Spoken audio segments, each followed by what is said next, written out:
As CBSO ambassadors, the challenge that was posed to us was to try and make orchestral music more approachable to a younger audience who hadn't really necessarily listened to much orchestral music.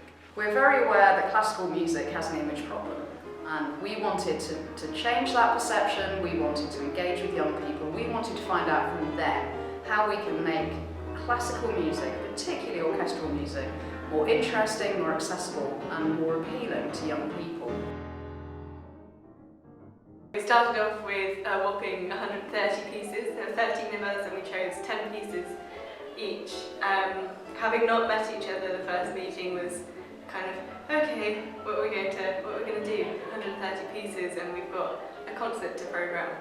It was really interesting to hear people's perspectives, why they chose the pieces. We've taken from our sort of musical experiences of playing in different bands, in different orchestras, and that has then impacted on the music that we've chosen. As youth ambassadors wanted to kind of work out what we were programming and why we were programming it based on the audience that we wanted to reach. I think it's been a really exciting journey. The programme itself is awesome. I couldn't have picked a more exciting programme to want to play. There's a lot of real variety in there. Some music that we would be completely unfamiliar with. A few things, probably not actually very many that we would be at all familiar with, which is very exciting. And a great mixture, huge variety of things. So I think it will be certainly an extremely exciting concert in that respect.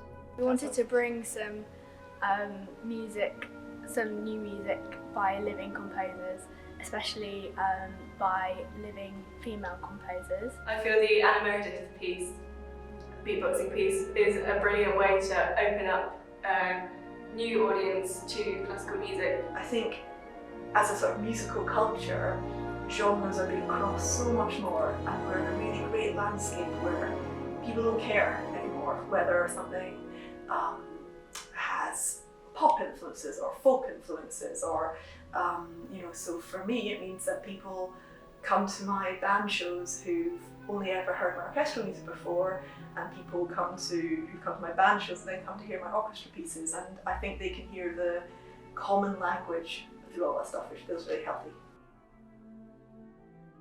Performing Rhapsody in Blue as part of this incredible programme is a real thrill to show off the full capacity of the orchestra with saxophones, huge brass section, huge string and percussion sections, and to have this all curated by 13 young ambassadors makes it even more exciting and inspirational. It's a pretty terrifying piece to play, especially because you're sat on stage waiting to start, and almost anything could happen. You can practice it for hours and hours and hours, and it still has that potential to go wrong at the last second. Yeah, it can be really exciting and terrifying at the same time. I'm particularly excited about Dance On, I have to say, because in one of my other lives I'm artist director of National Children's Orchestras, and they perform Dance On all the time with choreography and with all the razzmatazz. And I'm always very jealous that we never get to do it professionally. So we are going to have a chance finally, which is going to be great.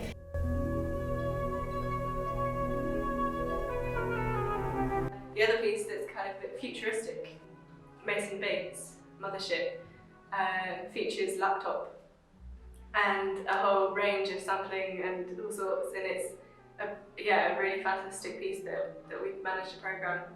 The piece I'm looking forward to the most is the Piazzolla, because I find it a really beautiful piece. It allows us to go to a different part of the world, to Latin America, Argentina, and experience a different musical colour and sound. I worked with the ambassadors for an evening on communication, essentially, how you operate in different meetings, or how you might present from the platform, and on different ways of communicating. And it was really clear from the output that they are all very individual people and very different people.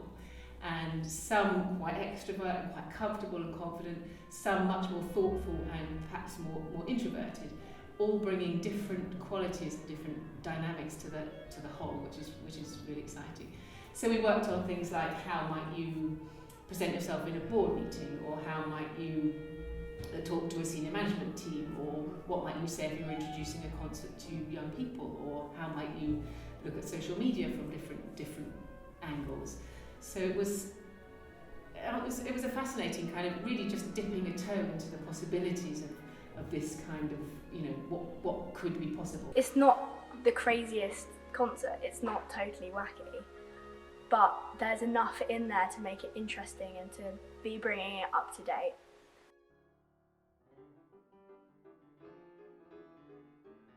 My vision of the future is to have more new music by living composers and a more diverse group of composers. Talking about the future of classical music, if I could have one wish, it would be that it's relevant to everybody. You can connect it, and it can be one of the most powerful, the most meaningful, the most uniting forces. But you have to work very hard at that connecting part. Hopefully to get the next generation of audience and musicians to think anything's possible. I could be up there curating, advertising, playing, conducting, anything. The orchestra and its music is open to everyone. If they can be exposed to lots of different styles of music from a younger age and understand that classical music isn't just a bubble of just Mozart and Beethoven, but there's so much more to it, and if they're exposed to that, it can really enrich their experience. My vision for the future of classical music would be that it remains a core part of our culture, that it becomes more and more accessible. We're listening to classical music all the time. It's normal, it's part of our everyday. Breaking down those barriers is absolutely essential. It's been a privilege to be part of CBSO Youth Ambassadors, and hopefully lead to some more work that the CBSO can do with the youth and recreating what classical music is.